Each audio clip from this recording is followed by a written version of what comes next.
Last week, we started looking at the book of Jude, and one of the things that I talked about last week, quite a bit towards the end, was that one of the things you've got to understand in approaching the book of Jude is that Jude's book is written primarily to combat a heresy called Gnosticism.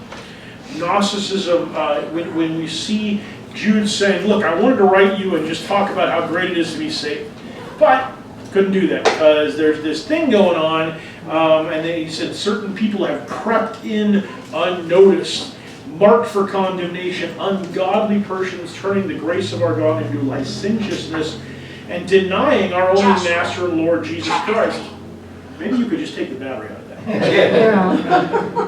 I think I turned it off. We'll find out in a minute, won't we? So, okay. So, the Gnostic heresy began in the later part of the first century. We actually see Jude as one of the writers dealing with that, as well as Peter, and even in some cases John and Paul do a little bit, although Paul is mostly dealing with the problems of the earliest heresy of Christianity, which was the Judaizing heresy of trying to say that to be Christian you have to follow all the Jewish rules. But Peter certainly spends a lot of time on it, Jude does as well, and ultimately they are not going to be entirely successful in combating it. The Gnostic heresy is going to actually become very, very prominent in the 2nd century, and it is not going to be until the 3rd century that it is ultimately stamped out, and to a significant extent it is the Gnostic heresy that helps to lead to the development of the Catholic hierarchy that will emerge in the 3rd century and into the 4th century in reaction in part to the need to, or the perceived need to take control of local churches in order to stamp out the heresy. So Gnosticism has 3 major components. The first is that there's an emphasis on secret knowledge and wisdom. The idea is that if you have knowledge, this secret knowledge, this greater wisdom, that it will lead to superior godliness, that you will be a super Christian. But it's available only to people who know the special stuff. Gnosticism is the same word as Steve pointed out last week. Agnostic comes from that same thing. Agnostic is believing in or really actually knowing nothing. It's the idea that the agnostic says, I don't know whether God exists or not, therefore I am agnostic. I do not have a knowledge of the existence of God. Gnosticism, by contrast, says we know more about God than the rest of you do. We understand Him better than the rest of you do. The second doctrine or principle is a doctrine of inherent incompatibility or conflict between the flesh, which is inherently evil, and the spirit, which is inherently good. And the idea is that our bodies are just a housing for our spirit, and our spirit struggles against that, and that leads to an interesting third point, which is that they have to deny that Jesus has deity or physical incarnation. We only got to this one a little bit at the end. So when it came to this inherent incompatibility, the Gnostics reconciled that one of 2 ways. They either said, okay, so we have to subdue our body, we have to make it submit to punishment because it's evil in order to maintain our goodness, or alternative, those were called ascetics. And the alternative was the licentiousness group, which said, well, since our bodies and our spirits are 2 different things, and our spirit is good and our body is bad, we can just let our body do all the bad things it wants to, and that's okay. And so they would do whatever they wanted to, and they would engage in all sorts of sexual immorality and gluttony and all kinds of stuff like that. And of the 2, I would lean towards the second one myself, but I think either one of them is very wrong. And the core problem is what Jesus said, which is that it's what's inside of you that comes out that makes you evil. Your spirit is what makes you evil, because your spirit is where you make those evil decisions and then you bring them out and you do them. You don't do things and then it affects your spirit or something like that. So they have this backwards. But then finally they have to deny that Jesus is either God, or they have to deny that He had a physical incarnation. And the reason is because if the spirit is good and the body is evil, then God cannot possibly have actually entered and been in a human body. Because if that were true, then you would have a perfect God inside of an evil body, and that is an irreconcilable difference. And so they believe either that Jesus was never God at all. Most commonly they attributed his powers and abilities and his higher stature to him being some kind of an angel, which fit right in with a lot of their Jewish mythology roots and some of the aspects of it. or they denied that he'd been physically incarnate. Some of them denied that he'd been physically incarnated at any time. In other words, he was here, but he was here spiritually, or he wasn't really here in a human body. He was here kind of like in a kind of a weird quasi-physical body.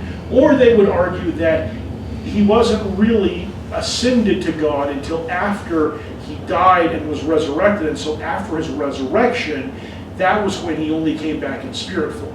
And as a result, he was never God, truly God in physical human form. And of course, the problem with both of these philosophies is that the apostles clearly taught those who knew Jesus that he was in fact God. And Paul said that he was God even before he was elevated. He was raised up to firstborn among all creation as a result of his sacrifice and his resurrection, but he was God even before that.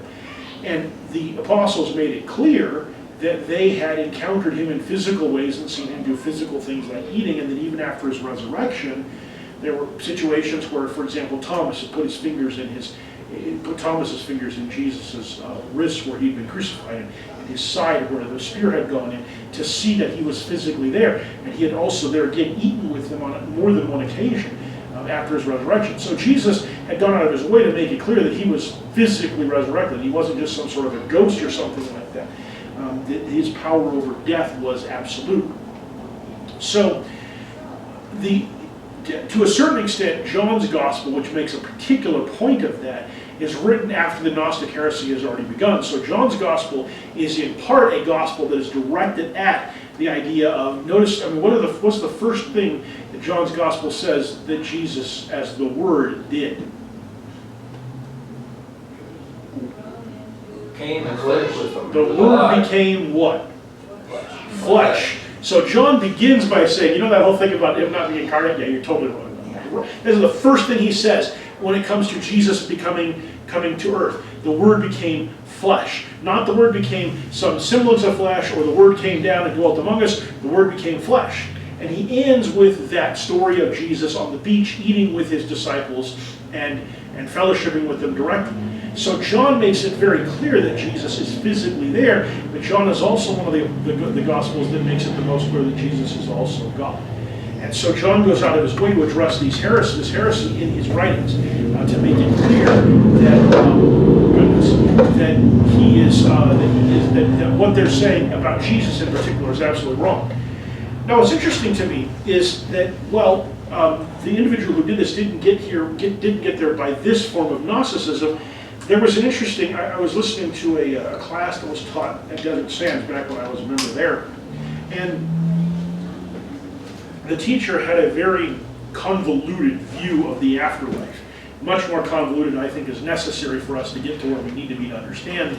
But nevertheless, one of his tenets was that once someone dies, they cannot come back from death.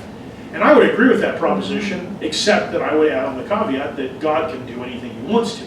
And so we have examples throughout the scriptures of people being raised from the dead, whether it's in the Old Testament and Elijah and Elisha doing it, whether it's in the New Testament with Jesus' miracles, or Jesus himself being resurrected. And in all of those cases, there's no indication that there was any sort of difference between the person before they died and after they died. They are, people are coming into physical contact with him. In some cases, they are relatively young and presumably live out their lives. And in Jesus' case, he goes out of his way to make sure that his apostles know that he's physically real. But this particular individual, because of the way he had constructed his view of the afterlife, had sort of locked himself into the idea that no one could possibly come back from death at all. And so he had to come up with this argument that in essence, that everybody who'd been raised from the dead really hadn't been actually raised. It's just that their spirits had sort of animated, and that's what was going on. And I told him, first of all, that it's not supported by scriptures, but second of all, you've managed to meander your way into Gnosticism without even knowing it. You managed to somehow get here. And it was ironic because he was talking about his view of the afterlife, and it kind of ties into this secret knowledge. Not so much that he thought, you had learned a secret from him, but he thought he figured out this brand new understanding of the afterlife that nobody else had really come to, And it's funny how easily we, as people, can reason ourselves into some really flawed thinking when it comes to the scriptures. And we have to be very careful when we treat the scriptures that we don't turn them into our personal playpens, and instead we actually approach them from a standpoint of humility and recognizing that we don't necessarily have the right to put our view of things on top of what the scriptures actually say. And that is the beginning of Gnosticism, although it's not the end of it. So that's certainly where it comes from. So that's Gnosticism in a nutshell. You need to understand that as we go through this study, because almost everything that Jude says is going to be directed towards Gnosticism in one way or another. And in fact, some of the more confusing things that he says are almost certainly designed or intended to be a response to that as well. Okay, so when we look at Jude's entry or beginning, he starts off by talking about people coming in and different things like that. So 2 Peter, the book of 2 Peter, is directed at the same kinds of issues that Jude is facing. And so when we read the introduction to 2 Peter, we find very, very similar language.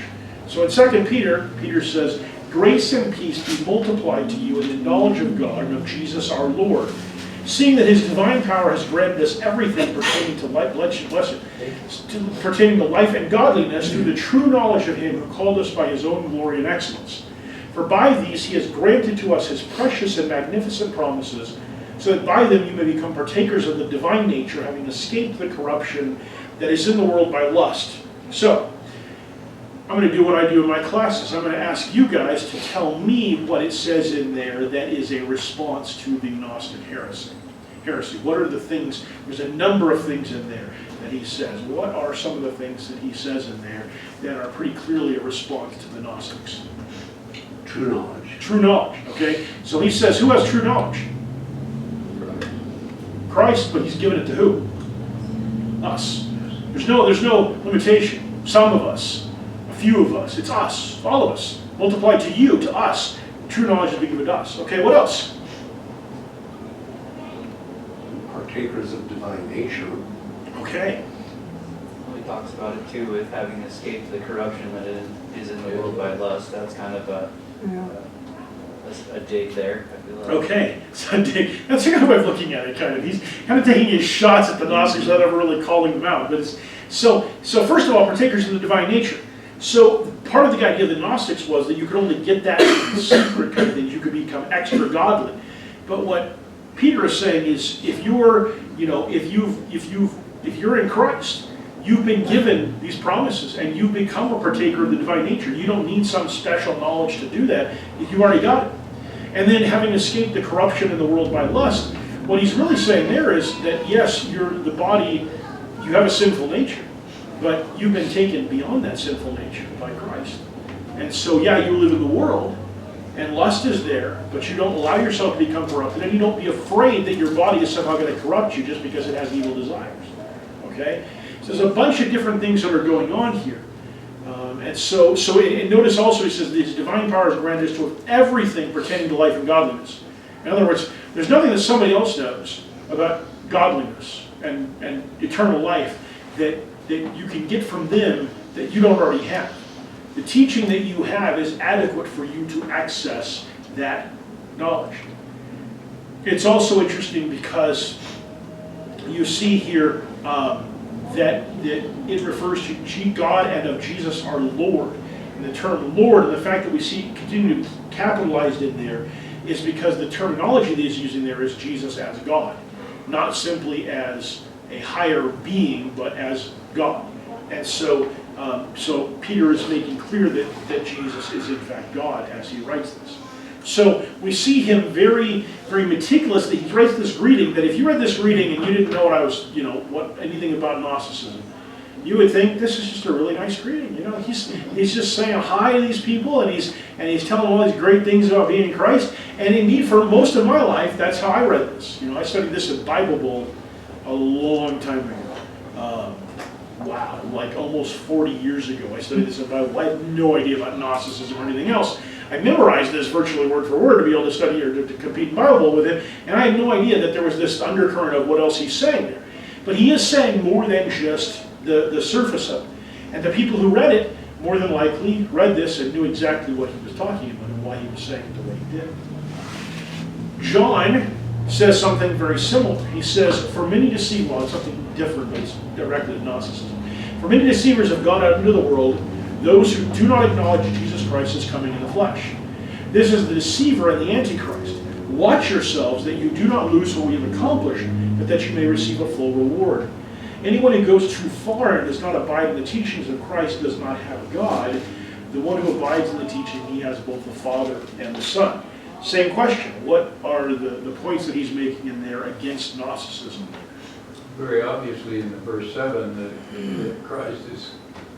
that Jesus Christ, they did not acknowledge that he had come in the flesh. Okay, so that's directly at Gnostics, and there's no hiding that, okay? What else? What else does he say? Going too far. Okay, going too far. And notice the whole concept of Gnosticism was, we know something beyond what the rest of you know. We know something that exceeds what the rest of you have. It's exactly going too far, going farther, basically. And not abiding in the teachings of Christ, because you can see clear places where the Gnostics ignored certain teachings of Christ, and that should always be a red flag for us. Whenever someone is teaching something, and you ask the question, what about when Jesus said this, and they have to kind of minimize it, that's always a scary point, because something's going on there. You know, when Jesus says something we don't like, that doesn't mean we can ignore it. It means we have to figure out how to integrate it into the way that we live. So they say, you know, if you don't abide the teachings of Christ, you also don't have God. In other words, if you're not following what Christ said, you can't have God either. So notice what he says there. You know, don't lose what you have accomplished, that you may receive a full reward. In other words, what he's saying is you've already got everything you need to receive a full reward. Don't let go of that by chasing after something that's just fool's gold. Chasing, that's not a term he was using, but you all know what I mean. Chasing after something that doesn't really matter, something that really doesn't have meaning. Don't let that distract you from what you already have. And he calls them deceivers and antichrists. It's fascinating to me how much the modern world, the modern Christian world, the evangelical Christian world in particular, is interested in trying to figure out who the Antichrist is and when the Antichrist is going to come. And of course they've tied that to this idea of a rapture and all this other stuff going on. But this idea of an Antichrist, and we see this in several different places in the Scripture where it talks about Antichrists and Antichrist and Antichrists, and says these are just people who are opposed to Jesus, either to Jesus as Lord or to Jesus as man. They're people who are denying one or the other aspects of Jesus. And more than likely, that term was being used specifically to refer primarily to Gnostics who were teaching these things about Jesus. And it seems like a very powerful tool in a way, because here these people are saying, you know, we've got special knowledge, we know more than you do. And the apostles, the people who know the most of all, are saying, yeah, you guys are the Antichrists. You guys are opposed to Christ. You are anti-Christ. I got Steve and then Jerry. Well, I found another scripture here, and you may have it. 1 Timothy chapter 6, it says, Timothy, guard what has been entrusted to you, avoiding worldly and empty chatter, and the opposing arguments of what is falsely called knowledge. And so that's probably a reference right there again. And it's important to note, the book of Timothy is written later in Paul's life. So probably at the point where the Gnostic heresy is starting to crop up. And so Timothy, who's going to be the next generation of leader, needs to know that. Because that's going to be, by the time Timothy is going to be leading, he's not going to be contending with the Judaizing Christians. Because they're going to pretty much get wiped out in AD 70 anyway. When Jerusalem is wiped out, they're certainly going to be spread out and their influence is going to be over with. The Judaizing movement ended at that point pretty much. But Timothy is going to be dealing with the next big problem. The next big problem is Gnosticism. So yeah, he's got to get him ready for this idea. You can't just end up arguing and wasting your time talking about knowledge unless it's God's knowledge, you know, and that's a dangerous thing otherwise. Jerry? I was just thinking where this Gnosticism may have started with the Pharisees when they fought against Christianity, and that you should be a Jew and as well as a Christian, and it seems that this would evolve by the Pharisees into something that says we've got greater knowledge than you.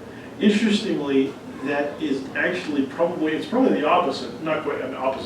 It's probably the Sadducees actually, and some of their thinking where this came from, because the Sadducees were the ones that denied the spiritual realm, and they were the ones that kind of tended to embrace more of the Greek Jewish mythological hybrid, because they were they were more likely to embrace Hellenism, the expansion of the Greeks, because that gave them power. And so it's actually most likely a kind of a merging together of those two ideas. Now, it may have taken root with some of those Judaizing Pharisees, especially as they saw their power diminishing. It's hard to know, but what we see in Gnosticism, and if you do a more deep dive into it, is this weird mix of Greek and Jewish mythology and tradition and stories, and an obsession in particular with secrecy and what's called mystery cults or mystery religions, where the idea is that they succeed in part because people want to know what's going on, you know. And there are a number of organizations and religions like that today. Freemasonry has long been a mystery organization where you have to become a member to see what goes on. Now, as time has progressed, people who have been more elevated in the organization who've been kicked out or left for some reason have released more information about it. It's the same thing with the Latter-day Saints. They have a lot of secrecy, and it's no surprise because Joseph Smith was fascinated with the Freemasons. And so he integrated aspects of that. But there are a number of different, and most cults are the same way. Most cults engage in some kind of practices or rituals that they do in secret, and that initiates are supposed to keep secret, and those secret rituals are supposed to be the things that elevate you to something greater than you otherwise would be. So this kind of concept and this idea of secret knowledge is one that has fascinated humanity for almost all of our existence, you know. And if you go back through it, you look at the scriptures, you can find lots of examples. I was going to say with Paul, you know, he's fighting the Judaizers in Galatians, and when, you know, it's almost the same thing. How quickly we want to chase after something because we hear it, because that's the way our minds work. You know, and we're not grounded in the faith strong enough to even search it out. You know, we just say, okay, you know, and we go on our way. And he goes, how quickly you have abandoned what you have had. You've got exactly what you need. It's simple. Yeah. There's a simple thing here. And you're like, what Steve read, you know, you're just blown about by the wind. Yeah. You know, whatever comes up, okay, you know, you move on. And you're like, come on. You've got to grow up here. You're not little kids anymore. And it's funny because when you think about Judaism and Judaizing and Gnosticism, it's kind of like one of them is trying to sort of drag you back and say you've got to be all this stuff that we used to be, and the other one is trying to say let's go way past what we've got and find all this other stuff. But either one of them, the problem either way is you're dragging yourself away from that narrow path, from that center, and you're going off into something that isn't about Jesus, it isn't about God anymore, it's about a human idea of how these things should look. And it's about control more than anything else. Mystery religions use the mystery to control the people that are initiates. The Judaizers use the Jewish law to try to control these Christians, Greek Christians, Jewish or Gentile Christians, who they didn't like having the freedom that they had. And so ultimately these things are about control. And make no mistake, Christianity is about control too, but who's in control? Christ and God. And it's okay when the Lord of all creation and the Son who died for us is in control, because they have our best interest in them. But anytime somebody else has the control, you always have to worry about whether they've really got your best interest in mind. You know, sometimes they do, but history has shown a lot of times they don't. And when they're making up stuff to try to get that control, it's almost always a bad sign. So, okay, so 2 John continues. So if anybody, John has just said that if you go too far in God by the teachings of Christ, does not have God. And he says, those who do not acknowledge Jesus Christ as coming in the flesh are antichrist. He continues to say, if anyone comes to you and does not bring this teaching, do not receive him into your house, and do not give him a greeting, for the one who gives him a greeting participates in his evil deeds. So someone who is coming and who is not teaching that Jesus came in the flesh, or teaching that Jesus didn't come in the flesh, that Jesus is not God, John is saying, do not welcome him, don't receive him into your house, don't listen to him, because if you do, you are basically participating in his evil deeds. In what way are you participating in their evil deeds if you receive them into your house or give them a greeting? This is kind of an important question, actually. It's not so much about Gnosticism, it's a broader question. You're giving the appearance, if nothing else, of accepting what he is, what his teaching is, or what he is. I mean, it's very similar to what Trump did with taking in the people into his house and having dinner with the guys that were involved in racial discrimination. It just, I mean, you're showing an acceptance of that teaching in a way, and for us today, it is very difficult. I mean, it's very important to how we do that. Okay. Anybody else have any other thoughts on this? I mean, Jerry's actually dead on. I just want to see if there's any other perspectives on this, because I think there is one other perspective or one other aspect of it. Let me start with the simple aspect of it before we get to the more complex aspect that Jerry has just raised, which is that when we talk about receiving them into their house, what you're really saying is don't feed them and give them a bed, because you're participating in evil deeds. And in a sense, that's true. I mean, you're providing room and board for somebody, and you're giving them, therefore, the more opportunity to spread the lies that they're giving. But more fundamentally, and I think more critically for us to understand, is this idea of what we associate with, and even more so, what we give our stamp of approval to, either intentionally or unintentionally. It can be very dangerous as a Christian or as someone who people look to for moral guidance or something like that, to haphazardly give out approval or seem to be supporting things. I think I've mentioned this before, either in a class or in a sermon, talking about on an occasion where I represented to a judge that my defendant could be left out on his own recognizance, and then he didn't show up for sentencing at the end of his trial. That was, I had basically spoken on my reputation and said you can rely on him. And when he didn't show up, that was a black mark on my reputation. And I regretted having made that avowal, because that looked bad for me, not as bad as it did for him. It looked bad for me for having misjudged him in that way.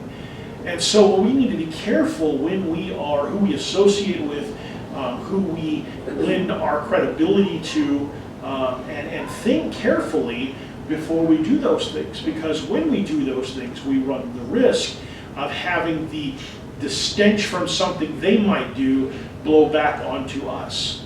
So we have to be careful about that. Sarah? I also think that there's a third reason. That Cool. if you keep inviting counterfeit in, you're going to start listening, and it can start poisoning your thoughts That's if you a good don't stay point. grounded. That's a Because good to point. me, while we're going through this, I was telling Ian, this extreme of ideas, I do agree with Mark that like the shiny object syndrome, but I also, so you have the naive, and then you have those who are bored with the knowledge and take it beyond the extreme into morphine basic concepts.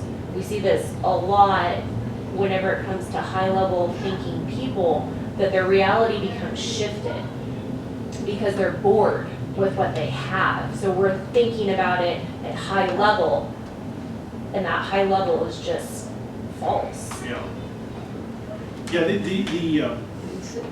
the interesting thing, when you look at, for example, and I don't like to pick on the Catholics, but they're so easy to pick on sometimes. But in this case, one of the things that's fascinating is that as Catholicism developed and the need for control developed, you had popes who would make various pronouncements of these revelations that they got. And then you had the need to reconcile those revelations with what was already in the scriptures. And to do that, an entire monastic order eventually developed that were known as the Jesuits. And the Jesuits' job initially was to try to justify what the Pope was saying, and later on was to persecute people who disagreed with what the Pope was saying. But the Jesuits have produced most of the finest lawyers in the FBI, actually, because they're really good at law, because they're really good at arguing and coming with these ideas. But what happens is you have these things where you end up having these tortured ways of thinking to justify what you decide a reality must be. or what a man has decided reality must be for you. And so it can be very dangerous to let people into your life consistently who are spinning a web of lies. Because eventually, you know, whether it's a conspiracy theorist or whether it's somebody who's just, you know, just got a lot of half-baked ideas or whatever, eventually you hear enough of that and you start to think, maybe that one sounds true. You know, maybe this is the one that's true, you know, and that's where you get, you know, the you know, just so many different warped views of what's going on in the world around us, and you know, and people, and the most disturbing and sad thing about it is, you see people for whom there is no, you cannot disprove the place where they are at. I worked with a woman for a while who, she believed that God wanted her to do what she was doing. She was working with people to help them try to rebuild their credit and restore their accounts and life. And it was a deep, noble cause. I'm not saying it wasn't. But everything she did in her life, she believed that it was God wanted her to do it. And she had proof, because whenever things went well, it was God helping her to have things go well. And whenever things went wrong, it was because Satan was putting obstacles in her way to prevent her from doing what God wanted her to do. So it was impossible to suggest to her that anything she was doing might not be what God wanted her to do, because her logic had become so skewed that no matter what happened, she viewed it through the lens of, this is what God wants me to do, so therefore this is what it must mean. And that isn't how we reason. Normally we say, okay, what is happening? And out of that then, what does that mean? But they're saying, here's what it means, now let's look at what's happening. And so it can lead you to some very dangerous places. And again, listening to too much of that can be harmful to us. And you'd like to think, well, we can always just distinguish between them.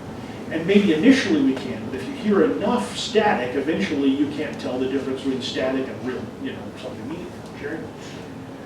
The conflict that I see between this verse and one that Paul talks about is that, you know, he says, I'm not telling you that you have to get out of the world entirely, that, you know, to avoid those that are in sin, but I'm not telling you that to get out of the world entirely. True.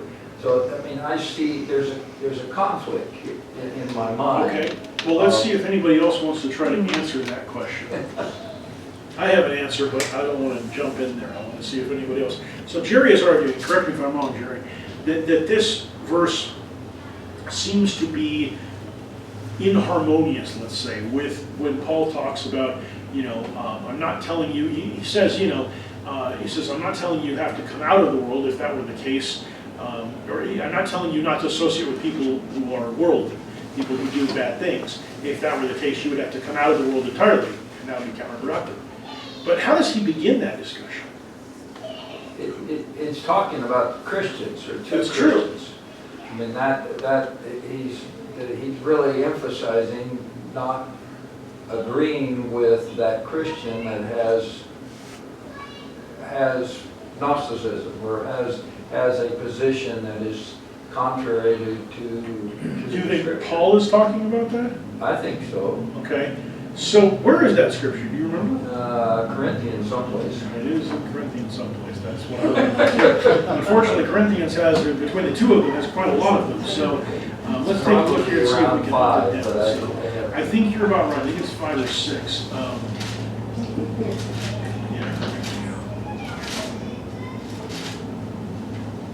The answer isn't as simple as two different authors to two different situations. I think that's part of the answer, but I think that there's an easier answer. He says in 1 Corinthians chapter 5, verse 9, he says, I wrote you in my letter not to associate with immoral people. I did not at all mean with the immoral people of this world, or with the covetous and swindlers, or with idolaters, for then you would have to go out of the world. But actually, I wrote you not to associate with any so-called brother if he is an immoral person, or covetous, or an idolater, or a reviler, or a drunkard, or a swindler. Do not even eat with such a one. So notice what he says there is actually the same thing that John says in terms of the sanction. So the question is, who are they talking about? And in Paul's case, he's clearly talking about a person who's a Christian or claims to be a Christian but isn't acting like a Christian. By the same token, John here has been talking about people who have deceivers who have gone into the world and who are teaching things that are false. Well, if they're teaching things that are false, how would they be teaching things that are false? What would they have to be claiming to be?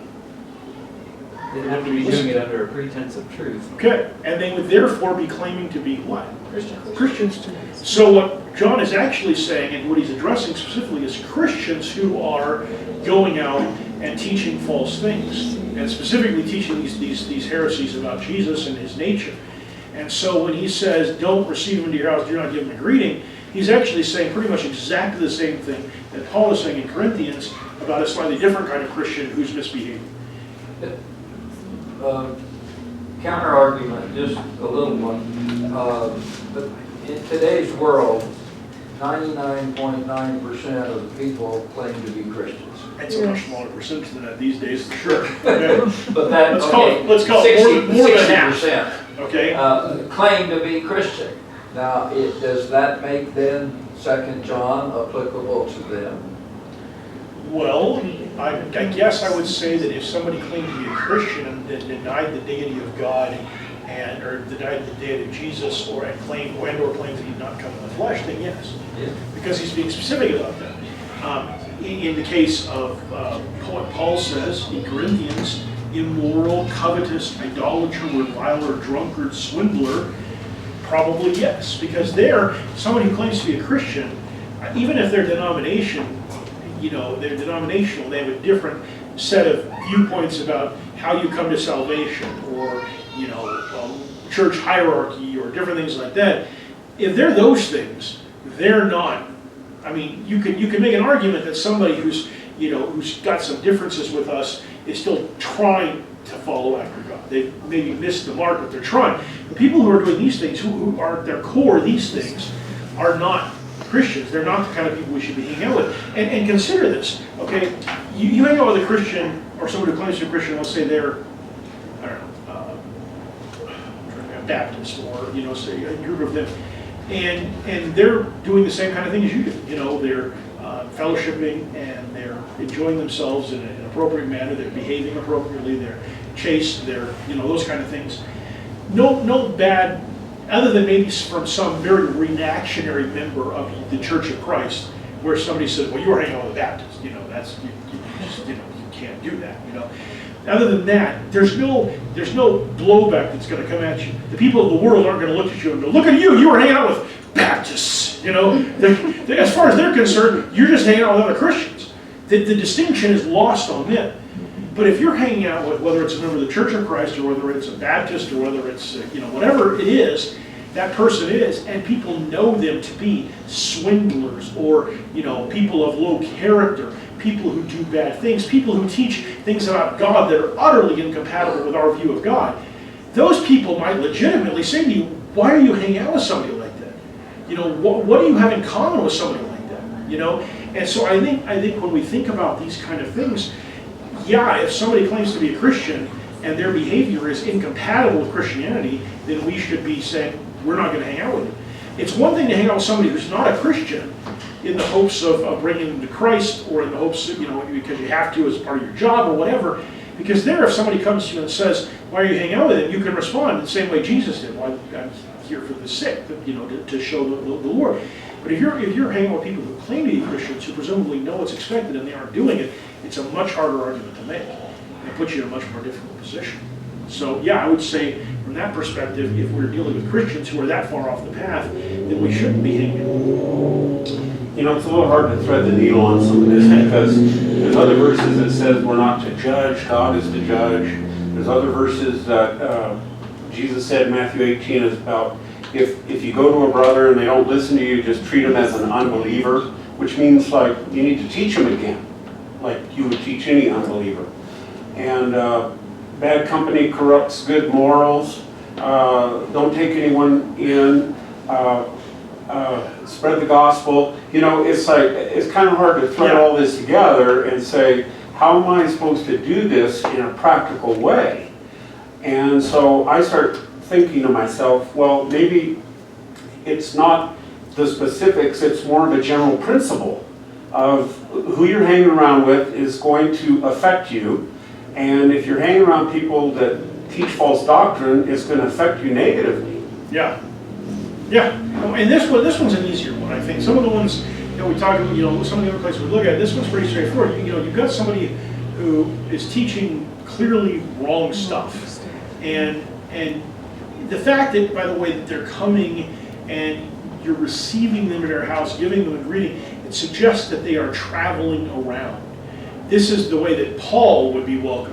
Welcome to somebody's house, and you stay there. Jesus, when he sends out the apostles the first time, and then the 72 later says, you go out, if they welcome you to your house, stay there.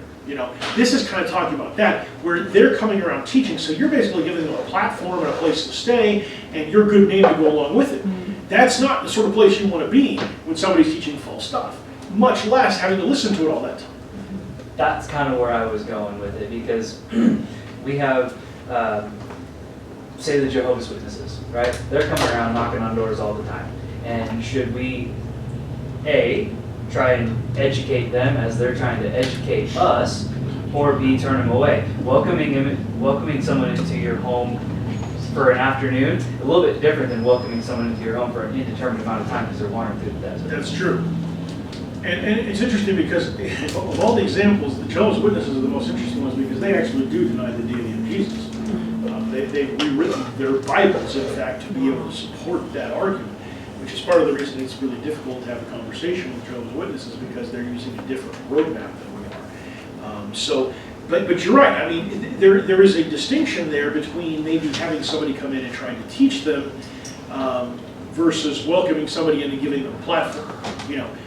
Having the Jehovah's Witnesses come over and having all your friends come over to hear what they have to say. That would be a very, very bad idea. And I'm not just picking on the Jehovah's Witnesses in this case. I would say that with anybody, with any situation where you're approached by some sort of missionaries from a different organization, different religion, or different approach, it's not the sort of thing you would bring, friends to. You don't involve other people. So we need to exercise judgment when it comes to those kinds of things. And again, as Steve says, there is a threading the needle that takes place. And there is also recognition. There's places where more than one place in the scriptures where it uses an expression along the lines of use sober judgment, use good judgment about yourself, understand where you are. And I think one of the things that we do need to be able to do is to recognize in ourselves, am I the sort of person who might be led astray? Or am I the sort of person who's going to find myself at a loss to try to have a discussion with someone if they bring up these kinds of things? Would I be better off not engaging in this discussion even though I know that I disagree with them? Is that really a place I need to be, or should I let other people deal with them? Because there are, I'm pretty good at holding my ground and arguing cases, maybe to the point of being almost lawyery. That's a nice way to say it. I was going to say obnoxious. That's a better word, probably. There's a number of different words for it, and most of them are not the sort of words we want to have applied to us. And the scary thing is that I have gone out of my way to reduce that since I've been working as a minister, even as a part-time. When I was working as a prosecutor, I was insufferable if you had to get into an argument with me, because that was all we did, was argue with people. So I was really good at it, and I really enjoyed it, and that's not a good combination. So we have to be mindful, though, that some of us excel at different things. And just because you know why someone is wrong doesn't mean you can explain it, and doesn't mean you don't listen anyway. So that's the other aspect of it. Inviting a Jehovah's Witness into your home, if within a few minutes you can see that this isn't going to go anywhere, Just give me a job. it's just not going anywhere. Just put it into it. And more fundamentally, the truth is this. I have not heard of everything, but I've heard a lot of things. I read a lot. I have never heard of a person coming into someone's house to do a mission who left converted to the other person's religion. That's not, they don't come in with that mindset. Now, my mom had a discussion with a Jehovah's Witness one time, it was a junior one who went home and got her senior leader to come in and argue with my mom more, so she left at least confused, but that's about as far as I've ever heard anybody going. So we need to recognize that that's not exactly a fruitful mission field for us. Just because they were nice enough to come to us doesn't mean that that's something we're going to really make much out of. So we need to be mindful about these kinds of things and be thinking in terms of not just what would I like to have happen in this situation, but also what's realistic, you know, and who am I talking to and what am I dealing with. So, okay, we need to stop here because we are right at the time to break.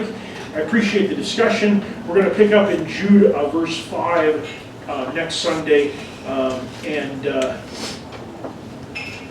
actually, yeah, we're going to pick up in Jude chapter 5 next, or verse 5, not chapter 5. That would be interesting. It'd be interesting if I could find a 5th chapter of Jude, wouldn't it? Okay, so thank you guys.